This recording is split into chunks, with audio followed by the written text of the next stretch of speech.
নিজে অসুস্থ হলে মেনে নেওয়া যায়, কিন্তু পরিবারের কেউ যদি অসুস্থ হয় তাহলে কিন্তু খুবই খারাপ লাগে। তার ভিতরে যদি হাজব্যান্ড বা নিজের সন্তান অসুস্থ থাকে তাহলে তো আরও বেশি খারাপ লাগে। হ্যালো এভরিওয়ান, আজকে আবারও নতুন একটা ভ্লগ ভিডিও নিয়ে চলে আসলাম আপনাদের কাছে। আশা করি আপনারা সবাই অনেক অনেক ভালো আছেন। আমিও আপনাদের দোয়ায় আল্লাহর রহমতে আমার পরিবারকে নিয়ে অনেক অনেক ভালো আছি। আজকের ভিডিওটি আশা করি আপনাদের কাছে খুবই ভালো লাগবে। আর অবশ্যই যারা আমার ভিডিওটি দেখছেন একটা লাইক করে দিবেন, আর যারা নতুন দেখছেন তারা অবশ্যই চ্যানেলটি সাবস্ক্রাইব করে দিবেন। ঠান্ডার কারণে আমার কথা বলতে অনেকটা কষ্ট হচ্ছে, কি করার, এখন সবারই দেখা যায় ঠান্ডা জ্বর। আগে তো আমার হয়েছিল, এখন আমার হাজব্যান্ড এবং আমার মেয়েরও হয়েছে। আপনারা সবাই দোয়া করবেন আমরা যেন তাড়াতাড়ি সুস্থ হয়ে যাই।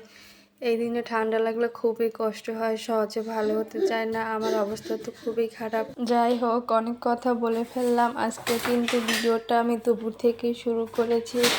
একবার ভাবছি ভিডিও করব না, তাও ভাবলাম করে নেই, কারণ কালকেও ভিডিও ছাড়িনি। আজকেও যদি না ছাড়ি তাহলে অনেকটা সমস্যা হয়ে যাবে। তারপরে যেটুকু পারলাম ওটুকু ভিডিও করলাম। আর আজকে বেশি কিছু রান্নাও করিনি, শুধু মাংস ভুনা করেছি আপনাদের ভাইয়ের জন্য। আর আমি শুধু ডাল ভর্তা করব, ঝাল ঝাল করে ডাল ভর্তা করব। জ্বরের ভিতরে কিছুই খেতে ভালো লাগে না, এর জন্য ভাবলাম একটু ঝাল ঝাল করে ভর্তা করে নিই, এটা যদি মুখে ভালো লাগে। মেয়েদের জীবনটাই এমন, যতই অসুস্থ থাকুক না কেন সংসারের সব কাজ করতেই হবে। আর ছেলেরা যদি অসুস্থ থাকে তাহলে তো সারাদিন বাসায় থাকতে পারে, তা যদিও চাকরি করে অসুস্থ থাকলে ছুটি নিয়ে বাসায় থাকতে পারে, কোনো কাজ না করেই পারে। আর মেয়েদের কপালে তো আর সেটা নেই, তাদের কাজ করতেই হবে যতই অসুস্থ থাক না কেন। এখানে আমি ভর্তা অল্প মরিচ দিয়েছি, কারণ এই মরিচগুলোতে অনেক ঝাল, এর জন্য বেশি দেইনি। এতেই অনেকটা ঝাল হয়ে গেছিলো, আমার খেতে অনেকটা কষ্ট হচ্ছে। আপনাদের ভাই তো খেতেই পারেনি ঝালের কারণে, তাও আমি খেয়েছি। আমি একটু ঝাল খেতে পারি। আমি কিন্তু ভর্তায় একটু সরিষার তেল দিয়ে দিয়েছি। সরিষার তেল দিলে কিন্তু ভর্তার স্বাদটা একটু বেড়ে যায়। আর যেহেতু আমার ঠান্ডা, এর কারণে সরিষার তেল খেলে কিন্তু ভালো হবে। আর এখানে ডালটা একটু বেশি সিদ্ধ হয়ে গিয়েছিল, যার কারণে ভর্তাটা একটু নরম নরম হয়ে গিয়েছিল, তাও ভর্তাটা ভালোই লেগেছিল। তারপরে চলে আসলাম বিকেলবেলা।